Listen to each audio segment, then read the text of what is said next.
After a ton of speculation and disappointment surrounding VAC Live, CS2 has just received its first massive ban wave, with hundreds of accounts facing the hammer, along with the thousands of dollars they had in skins. But even with this good news, some are speculating on whether or not this is the start of something good, or just another band-aid on the bullet wound that is the cheating epidemic.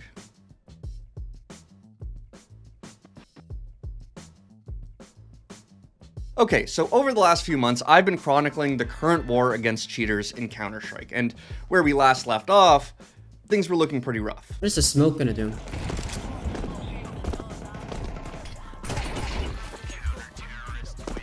This shit is OP as f***. Now, if dudes brazenly live streaming themselves cheating wasn't bad enough, things only got worse with the full release of Counter-Strike 2. With unfettered access, the floodgates opened, and blatant cheaters could be found in basically every corner of the game.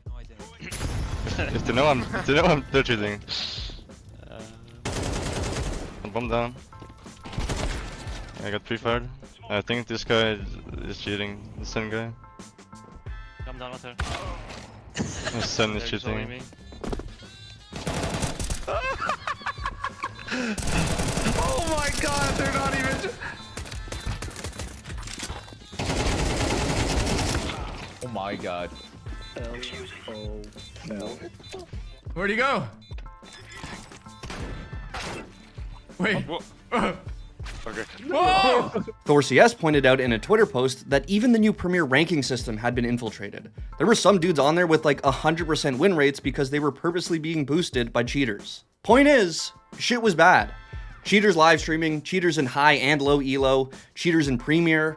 Nowhere was safe. And with pros and content creators now feeling the wrath as well, it led to these larger voices publicly calling out Valve for what felt like a complete lack of an anti-cheat. It was thought that VAC Live, at the very least, could detect blatant cheaters, but since that obviously wasn't the case, it got some wondering if it was even on. Now, amongst those who thought that VAC wasn't even turned on were those hoping it was a deliberate choice by Valve, that they were holding off collecting data until CS2 launched. I thought that this was wishful thinking, and as I said, Counter-Strike 2 came out, and it only got worse. But whether it was the onslaught of bad optics Valve was facing, or they were truly collecting data, something finally happened. Earlier this week, on October 2nd, it was revealed that hundreds of accounts were caught in CS2's first massive ban wave. Now, for those unaware, people do get banned in singular instances, but Valve is known for conducting these massive ban waves, usually because a certain cheating software becomes detectable by VAC, and in this situation, it seems that's exactly what happened. If you remember, there was a very popular cheating software I spoke about in my last video called Aimware, and according to those who are tracking these bans, players who use that service were most of the ones caught in this recent VAC wave. The exact number of unique cheaters banned is a little hard to tell right now, but to put it in perspective, one dude in particular lost 580 plus accounts because he had them all tied to the same phone number. But that's just the tip of the iceberg, because as we know, when you get VAC banned,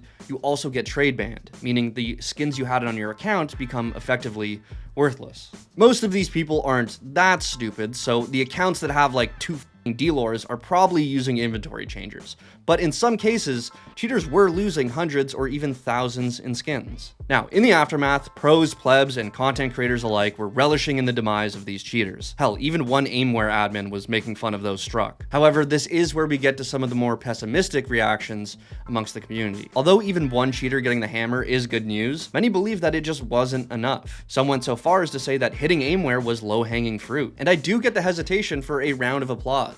Despite some suggestions that VAC Live has some sort of AI learning component to it, we straight up don't know how it works, or the power of it. Even if Aimware doesn't come back, something that's currently undetectable will probably just take its place, which would be a massive problem if we overhyped VAC. Now, if we wanted to be hopeful, this could be the start of something good. As we know, CS2 is currently receiving multiple updates every week and will be for the foreseeable future.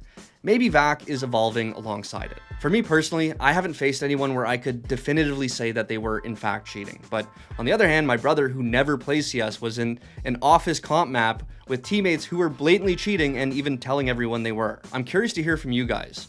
Are you finding yourself stuck in these god-awful lobbies, or have your matches been mostly clean like mine? On top of that, are you optimistic about the future of VAC? Or do you think that cheating will just always be a part of Counter-Strike, no matter what Valve does? You know, and it makes sense that like okay, cool, like all these cheaters are getting banned. Like some of them are saying, hey, everyone I reported, I received a notification that they were banned in this most recent wave. But they're like, that doesn't kind of like help the fact that I lost the elo.